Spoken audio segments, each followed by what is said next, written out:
bendiga. Buenos días a todos. Amén. Qué bueno que están bien. ¿Cómo están? Bien, bueno. Sí, tiene toda la razón lo que dice Javier, que tenemos que dar gracias al Señor por lo que hemos podido hacer este año. Si ven, hay muchas cosas que todavía no hemos podido lograr, otras están comenzando como en un proceso. Hay hermanos nuevos en la iglesia, hay hermanos que están creciendo en el Señor, hay otros que se han agregado, ya que han venido con su formación también. Y creo que Dios tiene cosas importantes para nosotros, porque siempre la visión de la iglesia ha sido ser una iglesia evangelizadora, misionera, formadora de nuevos líderes. Y todavía queda mucho por hacer, hay muchas cosas que tenemos que pulir, que tenemos que mejorar, tanto en la organización como también en nuestra vida de servicio al Señor, dedicación al Señor. Siempre se puede mejorar y creo que para nosotros, Viviana y yo, es una responsabilidad que sentimos ante el Señor de que la iglesia pueda crecer. A los hermanos que vienen trabajando ya años y formando grupos y haciendo la tarea, el caso, por ejemplo, de el hermano y la hermana José Pintos, que han venido trabajando también en su casa con reuniones de oración. Eso comenzó como una reunión de oración, pero hoy en día es ya casi una congregación conformada y está creciendo, y oramos para que el Señor también les provea un lugar donde ellos puedan congregarse como iglesia, sin dejar de pertenecer, por supuesto, a la iglesia aquí del centro. Somos la misma iglesia. Pero yo creo que la iglesia está diseñada por Jesucristo para expandirse, para crecer. No siempre vamos a estar todos juntos en el mismo lugar, sino Jesús, una vez que preparó a sus discípulos, los envió a otros lugares para predicar el Evangelio y para levantar también a los apóstoles. Fueron los encargados de levantar nuevas obras. La mayoría de ellos fueron a evangelizar al Asia, al África, otros fueron para Roma, y así se expandió por muchos lugares el Evangelio. ¿Qué hubiese pasado si todos se quedaban en Jerusalén? Todos en la misma iglesia, cantando y predicándose entre ellos, pero no salían a otros lugares. Por eso yo creo que cada grupo que se forma y crece aquí en la iglesia tiene el desafío. Tenemos también el grupo de la Horita Feliz, que ha estado creciendo, tiene el desafío también de poder, o la oportunidad de poder establecerse, ¿no? en casas, en lugares, y así poder ir creciendo como una congregación también, como una obra nueva. Y eso no es nada inventado ahora, sino que siempre ha funcionado así la iglesia. Mis padres comenzaron en un garage en nuestra casa hace muchos años. Después alquilaron porque no tenían un espacio donde congregarse, alquilaron una piecita en la calle Adolfo Güemes, y después de ahí se mudaron a otro lugar un poco más amplio. Después el Señor les permitió comprar un terreno que está en Avenida San Martín, 1245, también de una manera milagrosa como este lugar, y así fue creciendo la obra. No quedó en un garage, sino que fue creciendo. Y por eso es importante que los nuevos hermanos que se preparen, que tengan el deseo de servir al Señor, que tengan un llamado pastoral, también sirvan en la iglesia local, para que los podamos conocer, para que podamos ver el fruto de su trabajo, y así también puedan ser enviados a lugares o establecidos en lugares para formar nuevas obras, ¿no? Y de eso se trata, el crecimiento. Así que hay muchos desafíos para este año nuevo que comienza 2026. de crecimiento, pero también de mejorar lo que tenemos aquí en la casa. Hay muchas cosas que podemos mejorar. He estado visitando varias iglesias y uno puede ver, comparar unas con otras. Algunas son muy lindas, muy hermosas, muy desarrolladas tecnológicamente y estructuralmente, organizativamente. Y otras se ve la carencia, ¿no? La necesidad que tienen. Algunos apenas ni siquiera un lugar tienen donde reunirse. Así que la iglesia crece donde sea plantada. No depende tanto a veces de lo material, pero ¿qué es lo más importante de la iglesia? Que los hermanos tengan una nueva vida en Cristo, una relación con Dios. Las demás cosas pueden venir, las demás cosas pueden ir agregándose, como dice la palabra, si buscamos primero el reino de Dios y su justicia, las demás cosas van a venir solas, ¿no? El salón, las perfecciones que uno puede tener en cuanto a la estructura, iluminación, sonido y todo lo que a uno le gustaría que una iglesia sea lo mejor para el Señor. No se trata de lujo, sino se trata de hacer las cosas lo mejor que uno pueda, como haciéndolas para el Señor, como dice su palabra, ¿no? Pero también no olvidarnos de ayudar al necesitado. Hemos visto muchas iglesias que el Señor las ha bendecido económicamente y también, así como son bendecidas, también ayudan a otras iglesias, ayudan a otros necesitados. Y eso es una motivación para nosotros, nunca olvidarnos de eso también, de ayudar a los que necesitan. Amén. Bueno, hoy quiero compartir, además de agradecer al Señor por este año que se está yendo, quiero agradecer a cada uno de los hermanos que ha estado trabajando, a los grupos que se han formado en la iglesia, a las familias que siempre nos apoyan, a todos ustedes que de una u otra manera han hecho posible que la iglesia del centro pueda seguir creciendo, seguir adelante.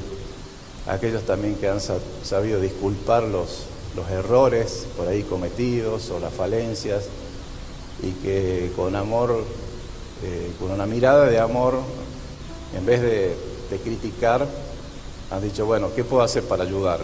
¿No? Porque esa es la actitud del cristiano. No criticar, decir, ay, esto está mal, esto no sirve, esta iglesia aquí y allá, sino decir, bueno, ¿qué puedo hacer yo para mejorar? Me ofrezco, pastor, para ayudar, me ofrezco para mejorar. Tengo una propuesta, tengo un proyecto, tengo una idea. Y se trata de contribuir a la obra del Señor. Amén. Y de la misma manera los pastores hacemos con ustedes. Cuando vemos que algún hermano tiene alguna falencia, algún defecto, debemos no criticar, sino acercarnos y decir, hermano, noto esta dificultad en tu vida, ¿qué podemos hacer para ayudarte? ¿Qué podemos hacer para mejorar eso? Si lo vemos que no viene a la iglesia, decirle, bueno, hermano, ¿qué podemos hacer para ayudarte a que estés más con nosotros? Y es una actitud positiva de ayudar al hermano y no más bien terminar de echarlo, ¿no?, fuera, sino de tener una actitud de mejora siempre. Así que de la misma manera que Cristo actúa con nosotros, cuando nos equivocamos, cuando fallamos, cuando pecamos, Él también espera que nosotros tengamos esa actitud con nuestros hermanos, de recibirlos, de abrazarlos, de perdonarlos muchas veces, ¿no? Por ahí cuando uno se entera que han andado hablando mal del pastor, uno dice, bueno, vamos a perdonarlo al hermano porque no sabe lo que hace, ¿no? Es una broma. Pero puede pasar, porque somos seres humanos, así como el pastor también puede por ahí decir algo fuera del lugar de algún hermano, y puede pasar. Pero que el Señor nos ayude, estemos donde estemos, en la posición que estemos, a ser creyentes con una fe activa. Y de eso quiero hablarles en esta mañana, que la fe no es solamente algo que nos sirve para ir al cielo, sino nos sirve para poder tener una actitud, tener una forma de vida diferente a la que quizás estamos acostumbrados en el mundo, en la gente que no conoce a Dios. Vamos a leer la carta del apóstol Pablo, la carta a Filemón. ¿Cuántos conocen? Está acoplando un poquito ahí, no sé si hay algún micrófono abierto. Podemos bajar otros micrófonos. No quiero acercarme mucho al micrófono para que no sople los graves. Perdón. ¿Cuántos saben o recuerdan de qué se trata esta carta del apóstol Pablo a Filemón? Y vamos a leer un poquito, pero les cuento así. Filemón era un hermano de la iglesia que tenía una buena posición económica. En ese entonces se acostumbraba a tener siervos en la casa o algunos esclavos que le servían. Filemón había conocido el Evangelio, pero entre los esclavos había uno que se llamaba Onésimo. Y este Onésimo un día, en vez de cumplir con sus tareas, no tuvo mejor idea que sacar dinero de su amo, de Filemón, y escaparse, irse lejos y huir, ¿no?, de su responsabilidad y también llevarse parte de lo que no le correspondía, que era de Filemón. Resulta que, como son las vueltas de la vida, que Onésimo, escapándose, haciendo su vida, tratando de huir, se encuentra con Pablo, el apóstol Pablo. Pablo estaba prisionero. Y entonces conoce el mensaje del Evangelio, este Onésimo. Y resulta que cambia su vida ahí. La vida de Onésimo cambia rotundamente al conocer a Cristo. Sus pecados son perdonados y empieza a aprender a los pies del apóstol Pablo. Tanto que el apóstol Pablo lo adopta como un hijo espiritual, y que a su vez Onésimo era muy útil para Pablo y le servía. Pero ¿qué pasaba con la situación de Onésimo? Había estado cometiendo varios errores, había huido. Entonces el apóstol Pablo hace algo que un poquito se necesitaba de coraje en ese tiempo, porque los esclavos que se escapaban, muchos eran castigados, algunos muertos, otros encarcelados de por vida o torturados, era una ley muy estricta en ese entonces, que estaban bajo, ¿no?, las normas del Imperio Romano. Y entonces, ¿qué haría Pablo? Y Pablo tiene esta idea de escribirle una carta a Filemón, explicándole la situación. Y cómo este hermano Filemón debía actuar con este Onésimo. Y de eso se trata esta carta. Vamos a leer un poquito. Pablo dice, primero el saludo, un saludo bastante amplio, pero me gusta el saludo de entonces porque dice: Pablo, prisionero de Jesucristo. Si bien Pablo estaba prisionero en cadenas, en una cárcel, también él se considera no solamente prisionero porque estaba preso, sino que él se sentía esclavo más bien de Jesucristo, siervo de Jesucristo. Dice: prisionero de Jesucristo, y el hermano Timoteo. Estoy leyendo el primer versículo, ¿no?, de Filemón. Al amado Filemón, colaborador nuestro, y a la amada hermana Apia, y a Arquipo, nuestro compañero de milicia, y a la iglesia que está en tu casa.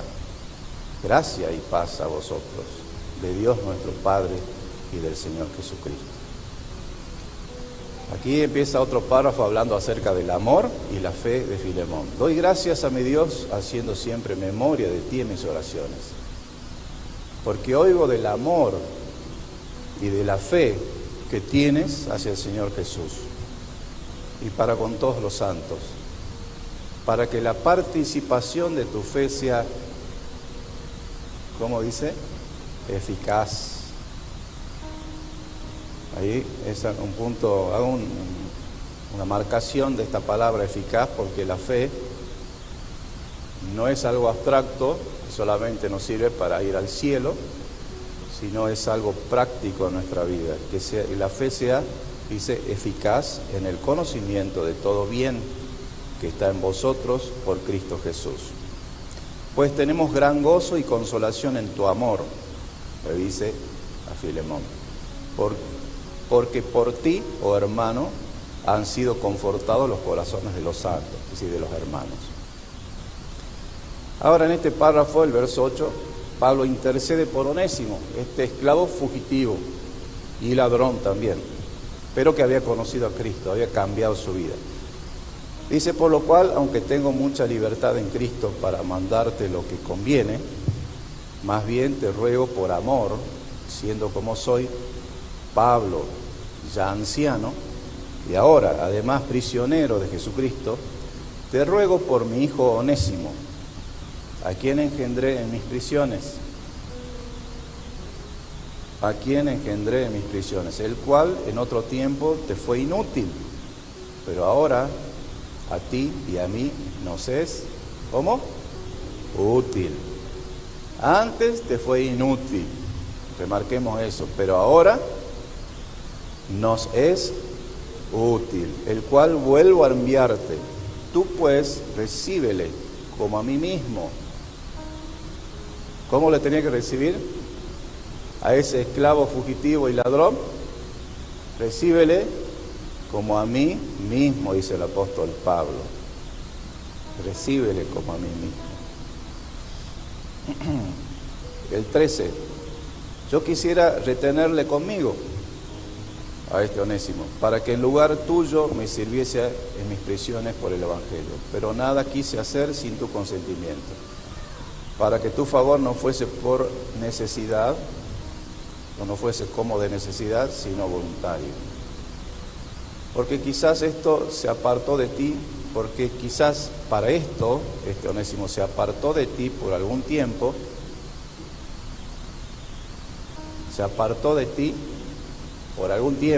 quizás había un propósito, está diciendo acá el apóstol Pablo, que este Onésimo, en los planes de Dios, Dios permitió que se escape y se vaya lejos y haga lo que no tenía que hacer, ¿no? ¿Y qué pasó ahí? Conoció al Señor Jesús. Porque quizás para esto se apartó de ti por algún tiempo, para que le recibiese para siempre. Porque al volver transformado este Onésimo, lo que el apóstol Pablo quería era que Filemón lo reciba, pero no como un esclavo, no para castigarlo, no para juzgarlo, sino que lo reciba para retenerlo para siempre, de una manera diferente. Ya no como esclavo. ¿Cómo tenía que recibirlo Filemón, a Onésimo? Ya no como esclavo, sino como más que esclavo, dice, como hermano, amado, mayormente para mí, pero cuanto más para ti, tanto en la carne como en el Señor. Así que si me tienes por compañero,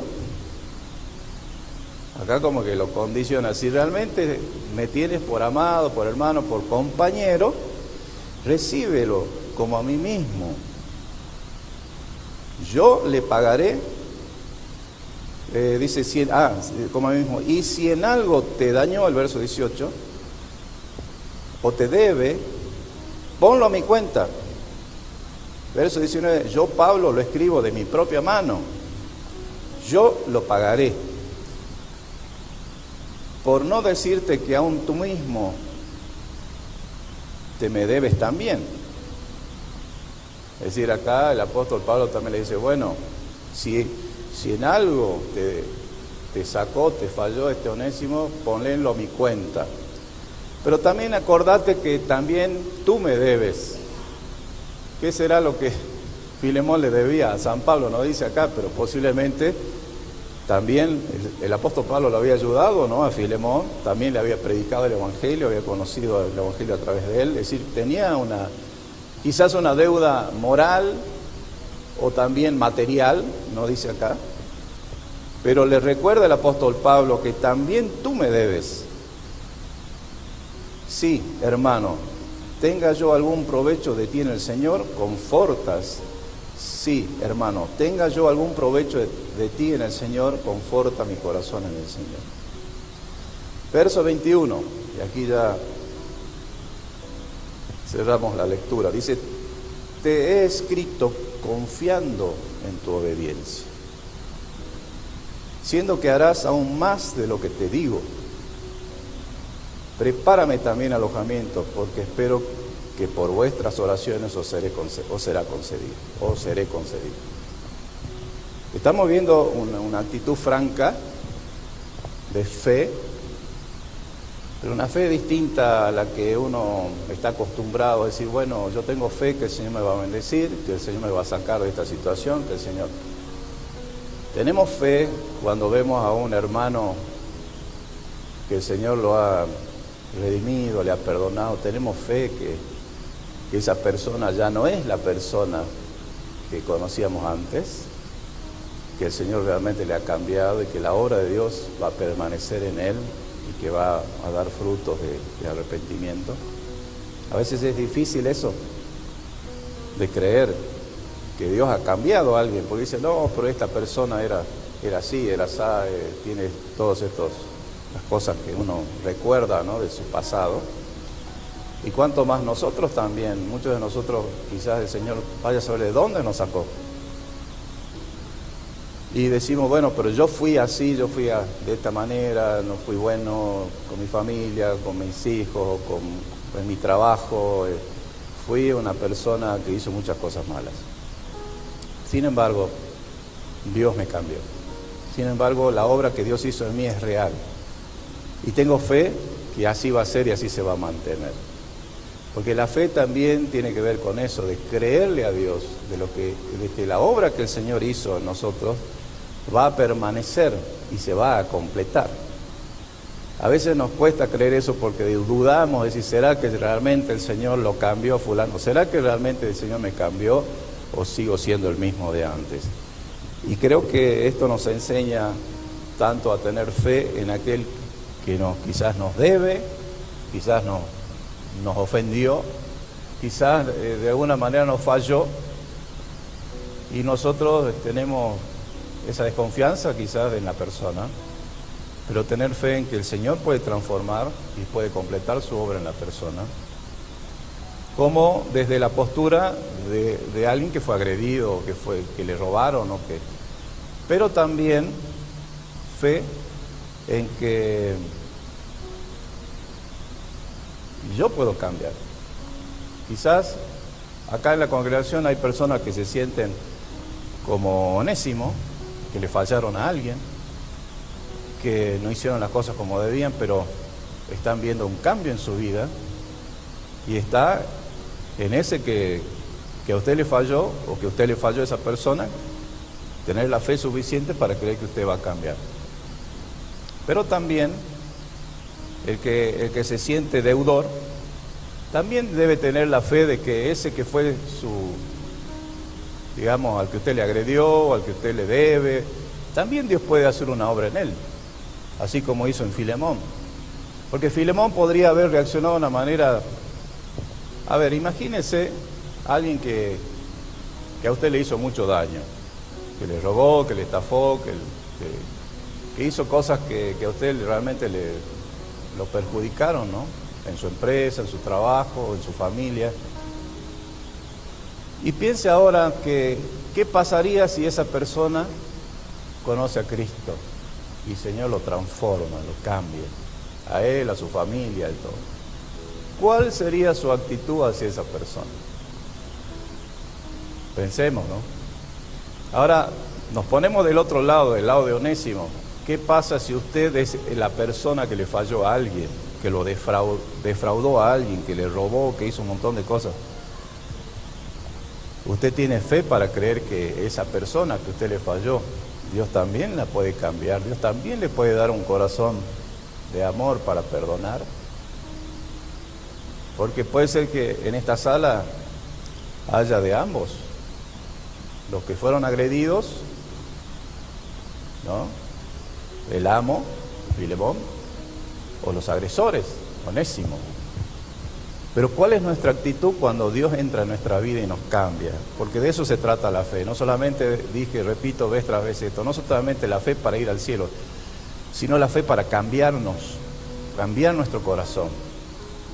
En vez de juzgar, en vez de castigar, en vez de decir, no, este me debe, este me falló, tener la actitud que dice Pablo acá, ¿no? Ahora, por supuesto, uno espera que la persona cambie. Y si ese que te falló sigue en la misma actitud, uno dice, no, pero no cambió nada. Pero ¿qué tal si le pedimos al Señor que trabaje en esa persona? ¿Qué tal si le pedimos al Señor que pueda llegar el mensaje de Cristo a esa persona y cambiarla, transformarla, salvarla? Porque de eso se trata la fe, de un cambio en la vida. Así que la fe, punto número 1, produce una transformación en nuestra vida que tiene que ser no de palabra, sino una transformación real en nuestra vida. Y si no la ha producido sin una fe solamente, abstracta o de conocimiento, sabemos lo que es la fe y creemos en Dios, tenemos fe en Dios, en la salvación, pero esa fe no se ha manifestado en nuestra vida, en la práctica. ¿Qué dice el apóstol, no? Porque la fe sin obras es muerta. Entonces, muéstrame tus obras, yo te diré la fe que tienes. Muéstrame tus obras y te diré el Dios al que tú honras o adoras. Pero no la fe de palabras, sino la fe en acción, la fe práctica. Así que es una fe transformadora, una fe que engendra vida. Aquel que era esclavo, ahora pasa a ser hijo amado. Aquel que era deudor, ahora pasa a ser un hermano en el amor del Señor. Aquel que era un fugitivo y un ladrón, ahora pasa a ser parte de la familia. Miren lo importante que es la fe y el cambio que la fe puede hacer en nuestro corazón si nosotros le dejamos a Dios hacer ese cambio. Porque también puede ser que diga, no, yo creo en Dios y creo en Jesucristo mi Salvador, pero estos cambios me cierro a eso y digo, no, esa parte vamos a ver más adelante, a ver si puedo trabajar eso, porque todavía no. Y podemos cerrar nuestra mente y decir, no, yo me cierro a esto y no permito que esa transformación radical ocurra en mi vida, ¿no? ¿Podemos cerrarnos o no? A cosas que Dios quiere hacer. Sí, podemos decir, no, esto no es para mí.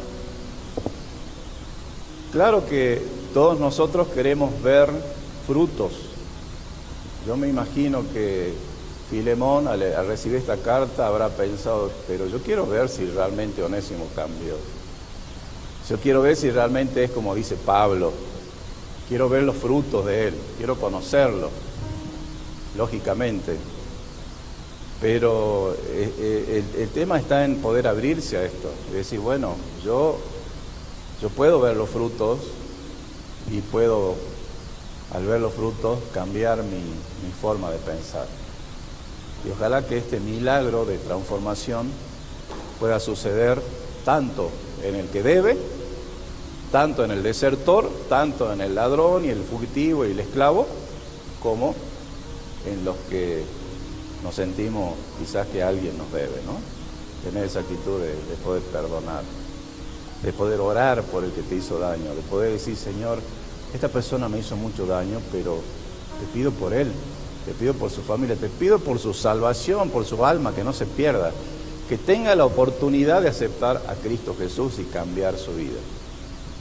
Así como Zaqueo, que vimos que era un cobrador de impuestos y se aprovechaba de la gente, pero cuando conoce a Jesús, cambió su vida, empezó a devolver, ¿no?, lo que le había sacado de más a la gente, y hasta 4 veces más. Entonces, como segundo, podríamos hablar mucho más de esa transformación, que es una transformación que engendra vida, que cambia nuestra condición. Vemos cómo Onésimo cambió de esclavo a hermano en el Señor, a siervo del Señor, cómo cambió él de ser un inútil a ser útil para el Señor, y cómo el Señor transformó su vida a través de del mensaje del Evangelio. En segundo lugar, esta fe que le estoy hablando no es, como dije ya, una fe solamente abstracta, sino que también restaura las relaciones entre los hermanos y entre la gente que, aún entre la gente que no es hermano o parte de la iglesia. Dice, te ruego por mi hijo Onésimo, el verso 10 y el 15, y te lo vuelvo a enviar para que lo recibas para siempre, ¿no? Restaura la relación rota, la fe. El que era ofensor se convierte en hijo, y el ofendido, en este caso Filemón, se convierte en un tutor, un padre, un hermano para este hermano nuevo Filemón. En segundo lugar, vemos que en esta carta cómo Dios puede transformar lo que en un tiempo ha sido inútil en algo útil. Yo no sé cómo te sientes hoy para el Señor. Quizás te sientes inútil, no estás haciendo nada o no estás haciendo lo que Dios quiere que hagas. O quizás estás recién comenzando y decís, bueno, yo no sé si voy a ser útil para Dios, porque con la vida que vengo arrastrando, a lo mejor no sirvo para que Dios me utilice en algo. Pero justamente de eso se trata la fe, ¿no?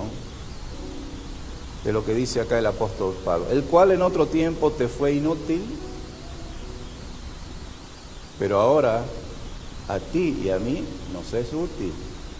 ¿Cuántos de ustedes se sienten así y quisieran decir, bueno, yo me siento que no estoy siendo útil como podría ser? Yo quisiera que Dios me dé la posibilidad de ser útil a la obra del Señor. Tengo mucho conocimiento, tengo mucha experiencia, pero no estoy siendo útil como quizás Dios quiere que sea. Y de eso se trata esta palabra que es para nosotros, para todos nosotros, incluyendo los que son pastores, los que son diáconos, los que son evangelistas. ¿Cómo podemos ser más útiles para el Señor? Porque a veces entramos como en un estado de comodidad, no decir, bueno, yo ya hago esto y esto. Ya está, yo estoy sirviendo en esta área, estoy sirviendo en la alabanza, o estoy sirviendo en el sonido, o en las damas, o tantas áreas que hay en la iglesia, o en los varones. Estoy haciendo lo que puedo. Pero el pastor quizás dice lo mismo, bueno, yo estoy predicando, estoy visitando, pero ¿cómo podemos ser más útiles para el Señor? ¿Será que nuestro punto de utilidad ha llegado a su límite? Que ya más útiles que eso no podemos ser. ¿Será que Dios no nos puede usar más de lo que nos ha usado hasta ahora? ¿Qué piensa usted?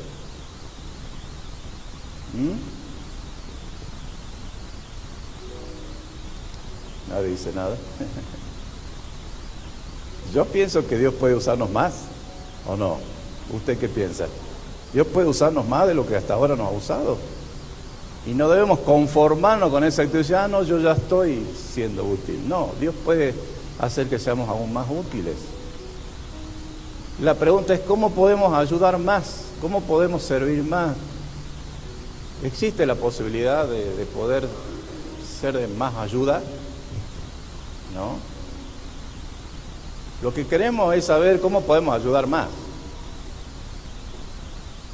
Ayer creo que lo escuchaba decir a un predicador, voy a decir el nombre, Dante Gebel, decía, lo que nosotros queremos es saber cómo poder ayudar. Esa es nuestra intención. Y creo que es una buena actitud. Y si todos nosotros tendríamos esa actitud de decir, yo lo que quiero saber es cómo podría ayudar más y mejor a la obra de Dios. Aún quizás resignando cosas que a mí me gustan o yo preferiría retener o disfrutarlas yo. Pero ¿cómo podemos ser más útiles al Señor?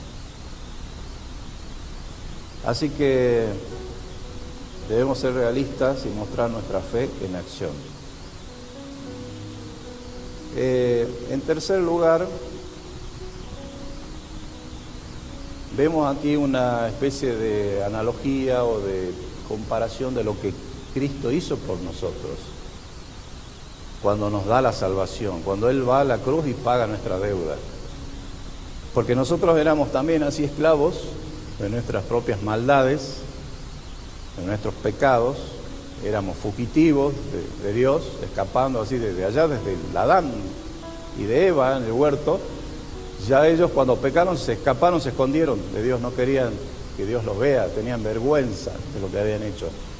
Y eso se ha transmitido de generación en generación. Hoy la gente más bien trata de huir de Dios cuando escucha la palabra, cuando escucha lo que Dios quiere para uno.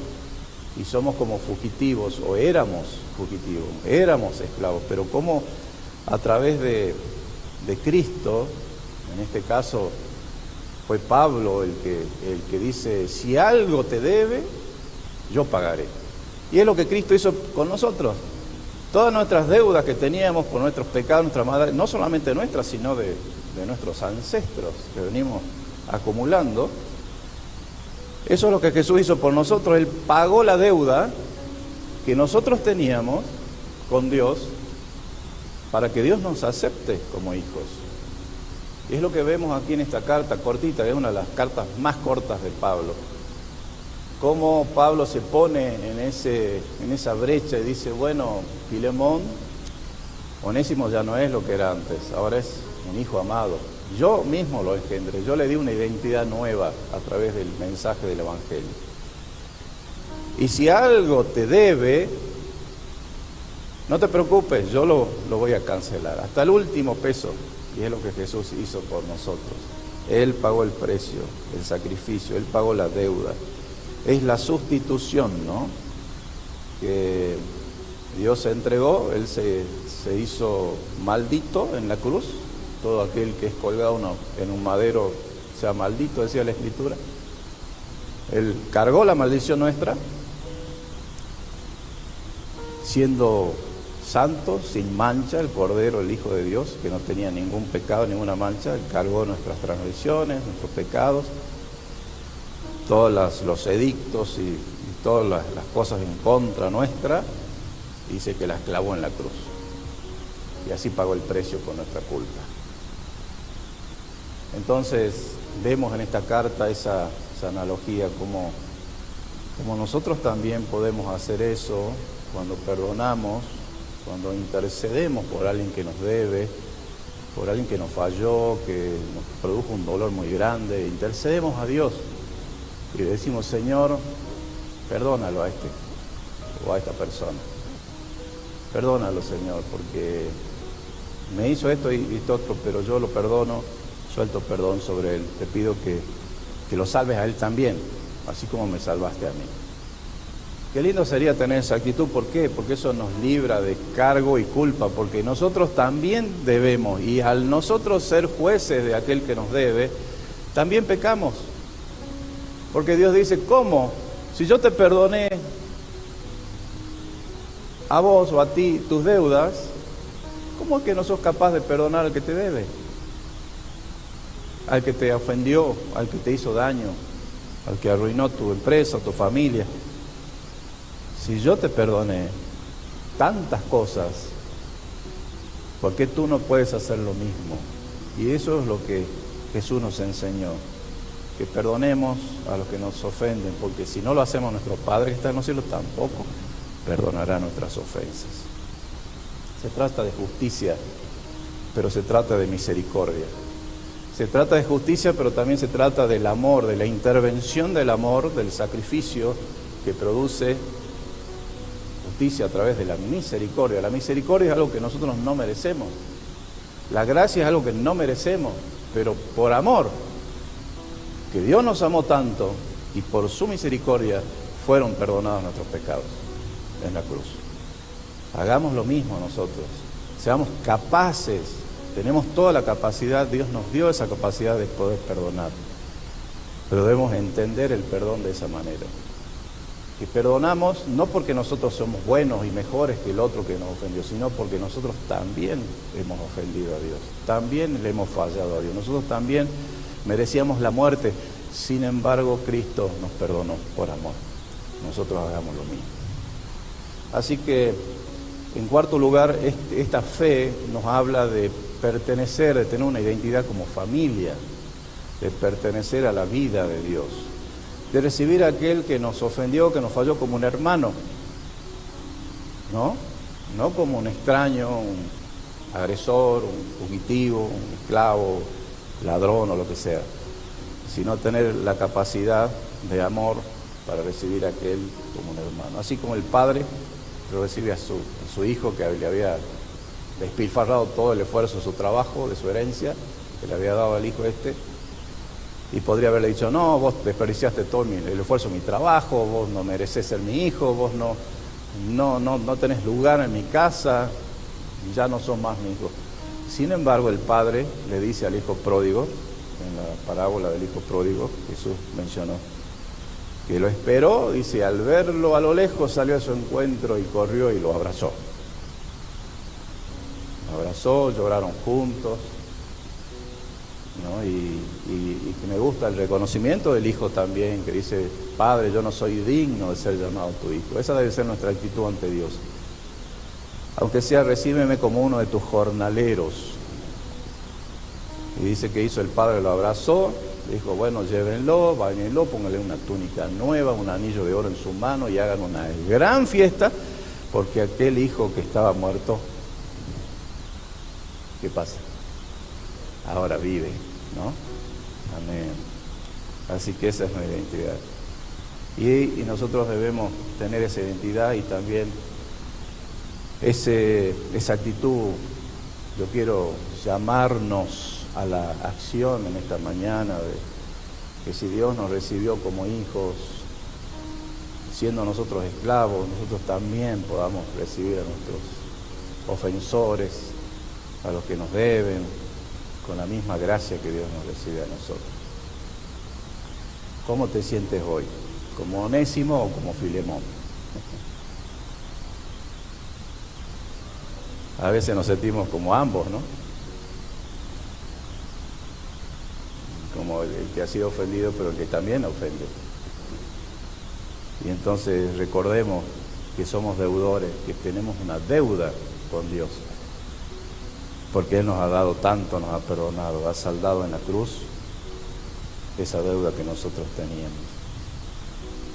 Así que vivamos esa vida así, honrando lo que Jesús hizo por nosotros.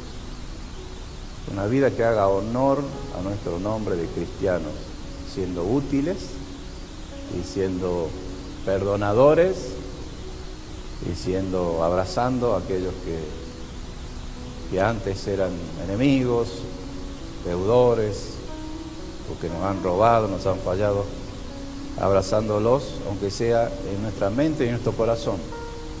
Porque si usted hace eso, ora por los enemigos que ha tenido, por la gente que le ha dañado, Dios es tan bueno que Dios puede hacer la obra en ellos sin que usted intervenga.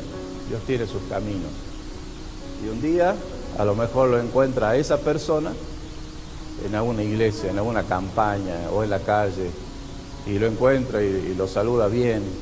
Y dice, ¿qué le pasará a esta persona? No, sabes que conocí al Señor Jesús. Ah, yo también. Qué cambio, ¿no? Qué cambio que Dios puede hacer en nuestras vidas. Pongámonos de pie, oremos. Señor, te damos gracias por esta palabra, porque nos hablas a través del ejemplo del apóstol Pablo, con este hijo amado, Onésimo, que antes era un fugitivo, un ladrón, esclavo, que no respetó las normas de la época, que tomó lo que no era de él, que huyó.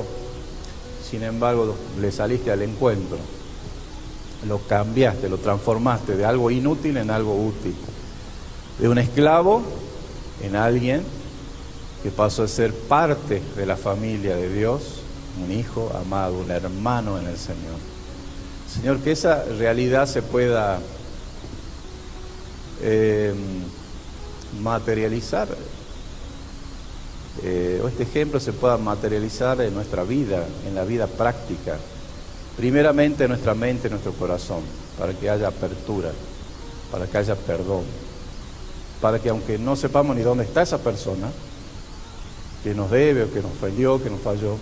Quizás no sabemos ni dónde está, ni si vive o qué, pero podamos soltar perdón y pedirte en esta mañana que obres en ella, que traigas perdón, salvación, para que su alma no se pierda, para que te conozca, para que así como nos perdonaste y nos cambiaste a nosotros, también puedas cambiar a esas personas.